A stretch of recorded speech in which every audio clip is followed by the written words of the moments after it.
me chamava muita atenção como é que um cientista tinha permanecido na memória da população e das pessoas comuns.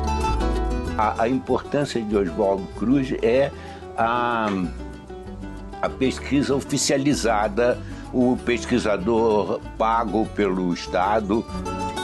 Então, realmente, isso tudo prova que os métodos de Oswaldo Cruz eram eficazes. Nós temos aí a Fiocruz, nós temos muitos monumentos pelo Brasil, né, reconhecendo, muitas ruas também reconhecendo a figura do Dr. Oswaldo Cruz.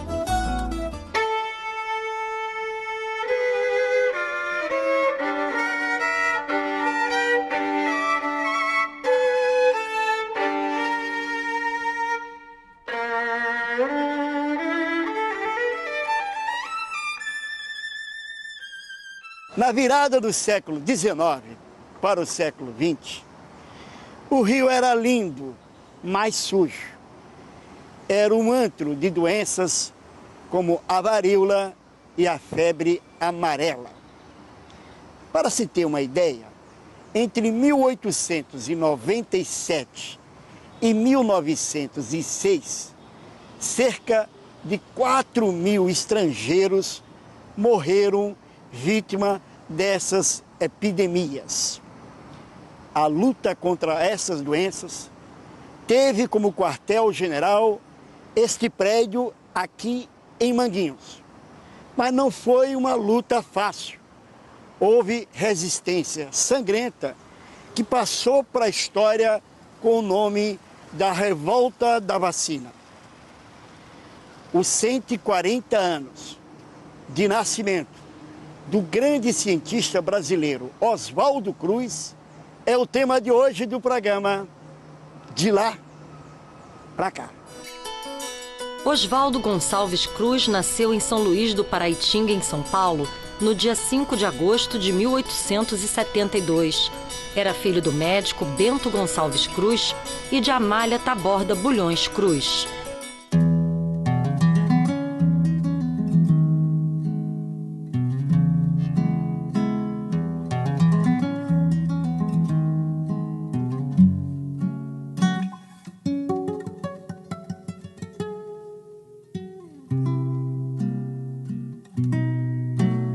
Este é o Palácio Rio Negro, sede do governo do município de Petrópolis. A Prefeitura de Petrópolis foi criada em 1916 e Oswaldo Cruz foi nomeado o primeiro prefeito de Petrópolis. Oswaldo Cruz era um empreendedor, um homem público reconhecido e respeitado. Mas era um homem, apesar de jovem, extremamente doente, que sofria de uma insuficiência renal crônica. Ele assume a prefeitura de Petrópolis, mas morre logo depois, em fevereiro de 1917, aos 44 anos, aqui em Petrópolis.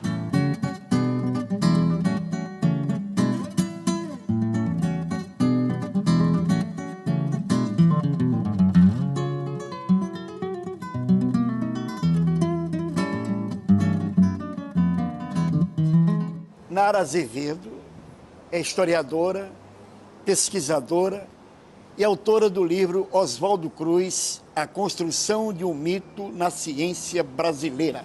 Tudo bem, né? Tudo bem. Certinho. Por que a construção de um mito na ciência? Nós não temos muitos heróis nacionais, né? Tiradentes, os nossos heróis, em geral, são militares, não é? Isso nós estamos falando do início do século XX, não é? E a medicina, nesse momento, ela era, digamos, um poder em ascensão.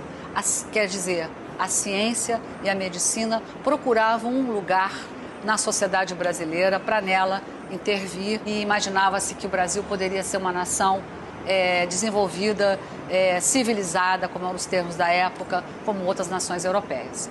E a medicina e a saúde pública, não é? Onde Oswaldo Cruz atuou muito firmemente e decisivamente, na minha opinião, tinham um projeto de construir esse novo país desenvolvido e civilizado. Aos 5 anos, Oswaldo Cruz se mudou com a família para o Rio de Janeiro. Estudou no Colégio Pedro II e, em 1887, com apenas 14 anos de idade, se matriculou na Faculdade de Medicina do Rio de Janeiro.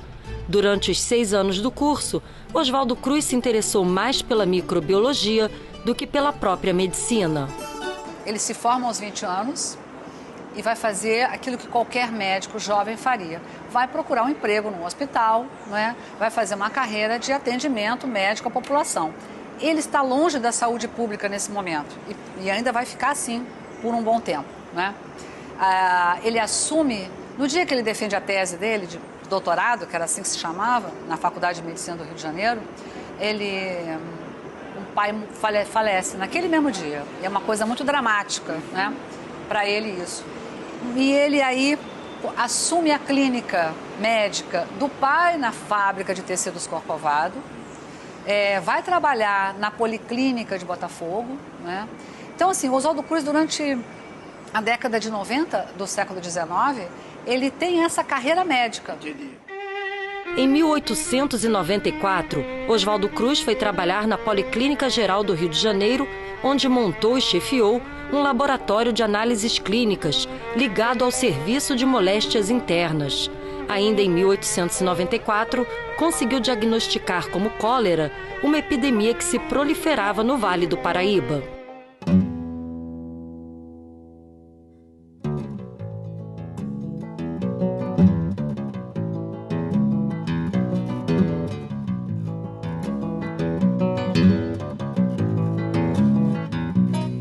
Ao meu lado, um grande pesquisador brasileiro, professor emérito da Fundação Oswaldo Cruz, Luiz Fernando Ferreira. Tudo bem, professor? Tudo bom. Tudo certinho? Tudo certinho. Professor, Oswaldo Cruz.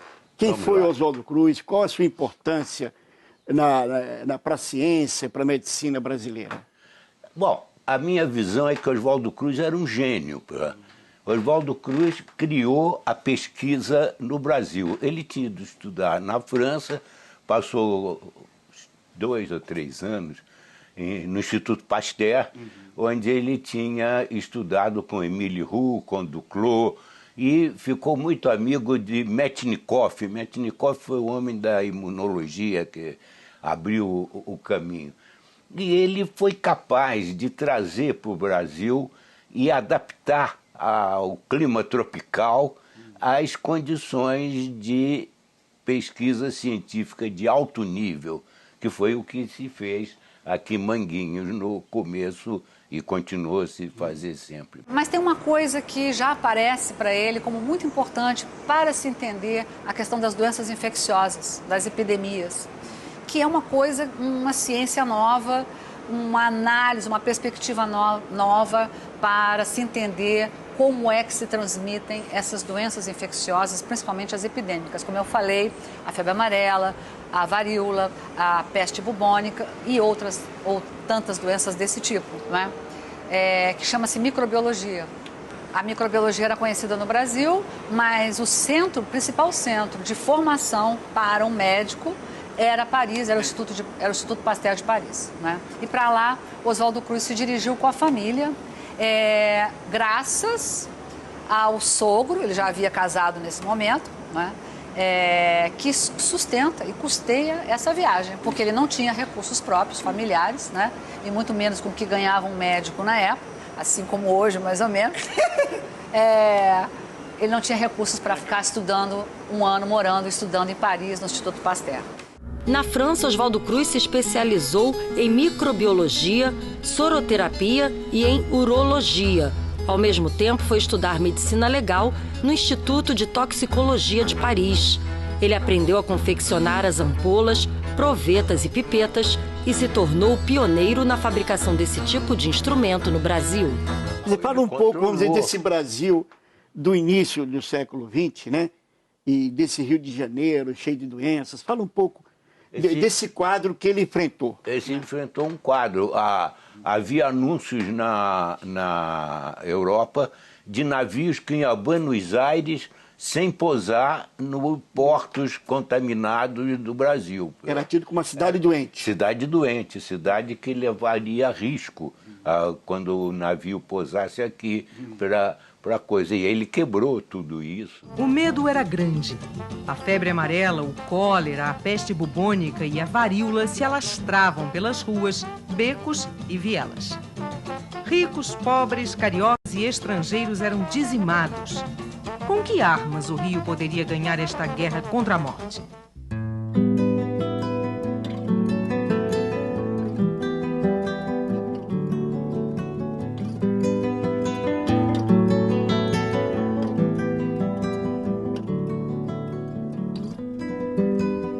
João Batista Ferreira de Melo é geógrafo, professor da UERJ e coordenador dos roteiros geográficos da UERJ. Ô, João, qual é a importância do Oswaldo Cruz para o Rio de Janeiro? A importância é um homem extraordinário, né? Com 29 anos, ele se torna o diretor do Departamento de Vigilância Sanitária aqui na capital. O Rio era a capital da República. E o Rio se preparava para mudar sua feição. Não mais as ruas acanhadas, apertadas, não é? Ruas deterioradas, com cortiços. Então, a República clamava pela ordem e o progresso na geografia da cidade. Então, a cidade vai copiar Paris, vai ser a Paris dos trópicos. E, para isso, a população tem que ser sadia também. Então, não apenas a forma urbana, os edifícios, as grandes avenidas, as ruas que são alargadas, Carioca foi alargada, Assembleia foi alargada, 7 de setembro foi alargada, surge a Avenida Rio Branco, surge também a Avenida Beira-Mar, surgem outras, Atlântica, Mensah, abertura do Túnel Novo, e é preciso também que a população seja sadia. Tem a saúde. E aí, então, doutor, solicitado da França, melhor sanitarista, a França responde. Está aí, doutor Oswaldo Cruz. A cidade já tem mais de 800 mil habitantes. Como fazer para dar saúde a este povo? Os ricos tinham seus médicos de família. Os pobres contavam basicamente com a solidariedade das instituições de caridade.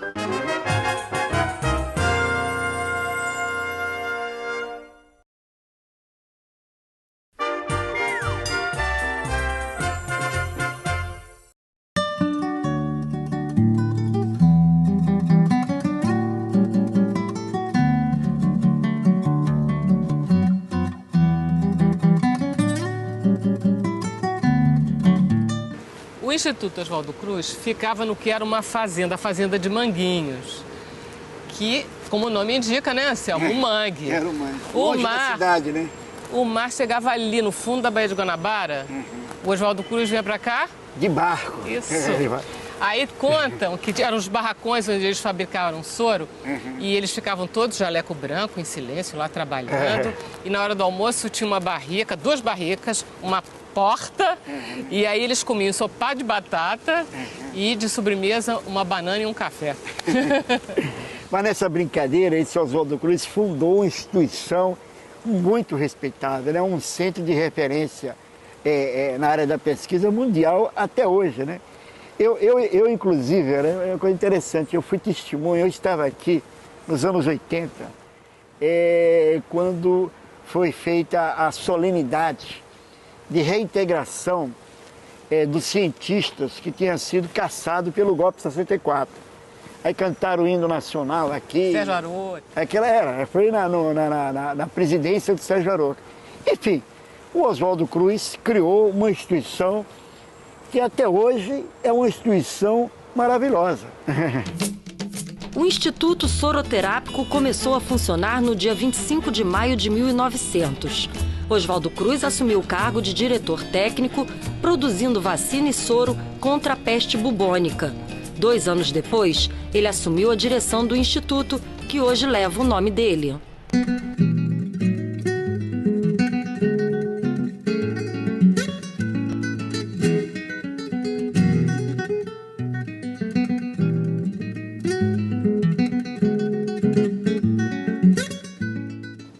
A pesquisadora Jane Santucci é autora do livro Cidade Rebelde, que é a história das revoltas populares que aconteciam no Rio de Janeiro no começo do século XX. Nós estamos em Santa Teresa, professora. Santa Teresa, que é um bairro mais alto do que a média do Rio de Janeiro, tem alguma ligação a favor ou contra as epidemias? Santa Teresa é um lugar assim privilegiado por ser alto, né? Então ele não foi tão afetado pelas epidemias como as áreas mais baixas da cidade. Então, nesse sentido, ele não foi assim tão afetado. Ele era considerado um lugar mais assim salubre na época. Outras cidades europeias passaram por epidemias graves, né? Londres, a gente sabe, Paris, várias delas tiveram problemas de higiene. Mas isso é muito anterior aos problemas que o Rio de Janeiro enfrentava? É quase a mesma época, tanto é que Oswaldo Cruz ele se baseou assim nos métodos usados em Cuba, nas Filipinas e na França. Ele estava assim bem sintonizado com o espírito científico de sua época.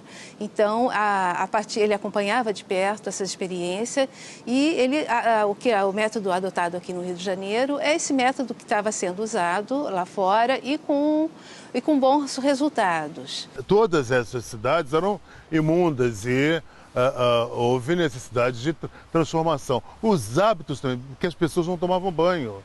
Né? Isso também, a medicina vai contribuir para isso. Né? São novos hábitos que existem na cidade e com as pessoas e com a medicina. O tema das doenças, das epidemias, das doenças infecciosas, das grandes epidemias do Rio de Janeiro, era o tema da medicina na época. Né? Era o tema público dos políticos, dos médicos, né? Que conclamava a população também, que sofria, não é? E uma grande mortalidade por várias coisas. Uma delas era a febre amarela, não é? A peste bubônica. Então, essas doenças eram questões públicas, como hoje a gente fala da dengue, por exemplo. A estratégia veio da sabedoria e da luta incansável do jovem paulista Oswaldo Gonçalves Cruz. Ele recebe uma importante missão do presidente Rodrigues Alves: sanear o Rio de Janeiro. Oswaldo Cruz prometeu acabar com a febre amarela em 3 anos, mas antes atacou a peste. Quando partiu para a luta contra a febre amarela, as coisas não foram nada fáceis. A população não queria saber dos mata-mosquitos entrando nas casas. Nós tínhamos no verão a febre amarela, no inverno a varíola e entre uma e outra a peste bubônica, tuberculose. Ele começou atacando a febre amarela, atacando o mosquito. E com isso ele foi alvo de deboche na época, porque as pessoas não acreditavam que pudesse ser um mosquito transmissor. Até mesmo a classe médica, né, escrevia artigos condenando os métodos dele. Mas ele teve um grande sucesso. Em 6 meses ele conseguiu reduzir drasticamente o número de mortos de febre amarela.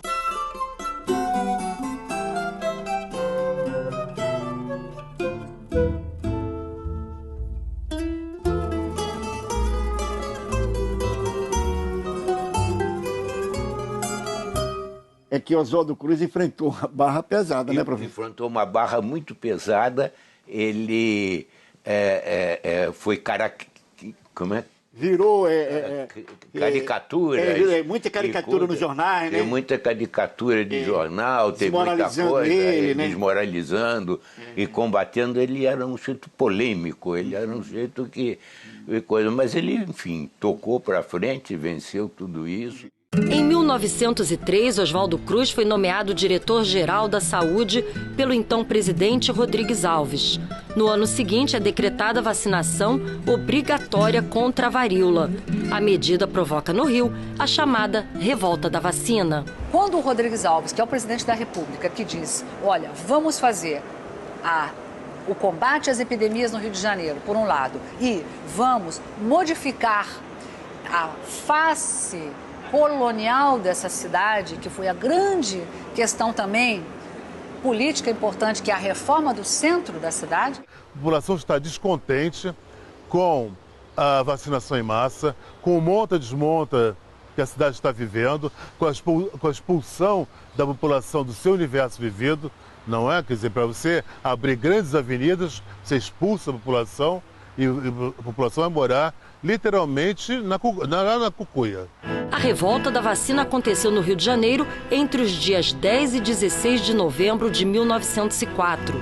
A maioria da população não conhecia o funcionamento de uma vacina e seus efeitos, e por isso se negava a receber a visita dos agentes, reagindo com violência. Prédios públicos e lojas foram atacados e depredados. Bondes foram virados e o governo teve que suspender provisoriamente a vacinação.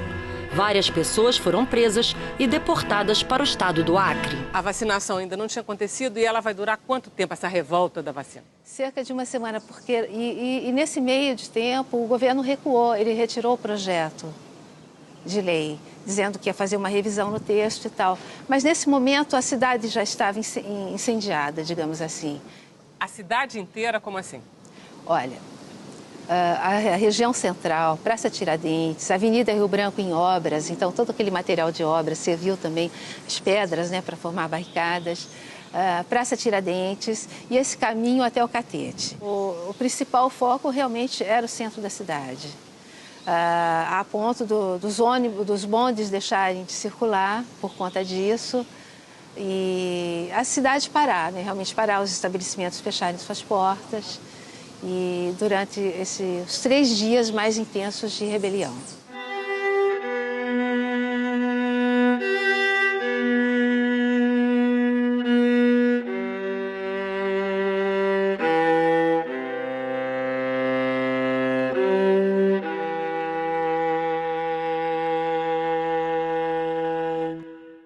Depois, aos poucos, a cidade vai voltando ao normal, assim, com momentos, né, de tensão. Aí o comércio fechava a porta novamente, mas aí se acalmava. Isso durante ainda uns 4 ou 5 dias depois da revolta. Ele conseguiu ser bem sucedido nessa higienização do Rio de Janeiro? Não, ele não era reconhecido, só pelas autoridades mesmo, né? As pessoas... ele foi bastante combatido, muito mesmo, mas... Depois fica o reconhecimento que ele realmente transforma a saúde da cidade. Né? Mas na época não, porque as pessoas não queriam tomar vacina, o rato as pessoas não entendiam direito. E como é que termina a história toda? Bom, Oswaldo Cruz teve grande êxito naquele momento em relação à febre amarela e à peste bubônica. Quanto à varíola, o governo recuou. Aquele ano, assim, teve um aumento muito grande de casos de varíola. Em 1908 teve um surto onde quase 6.000 pessoas morreram. E aí aconteceu uma coisa curiosa, as pessoas começaram a perceber que quem tomava vacina não pegava a doença. Aí, assim, naturalmente começaram a procurar os postos de vacinação. Em 1910 teve um único caso de varíola no Rio de Janeiro. Hoje, a gente deve ao Oswaldo Cruz o quê na área da medicina? A noção que a gente tem de saúde hoje, saúde pública hoje, é claro que ao longo do século XX ela se transformou. Mas aquilo que o Oswaldo Cruz construiu entre 1903 e 1909, quando ele foi diretor-geral de saúde pública, o que equivale hoje a ser ministro da saúde, né? Perdurou o modelo de atuação pública do Estado, portanto, na saúde das pessoas, da população. Isso perdurou o século XX, atravessou o século XX. Isso se modifica somente nos anos 70, 80, principalmente em 88, com a nova Constituição que nós fizemos, né? E criamos o Sistema Único de Saúde, que é o que nós vivemos hoje, né?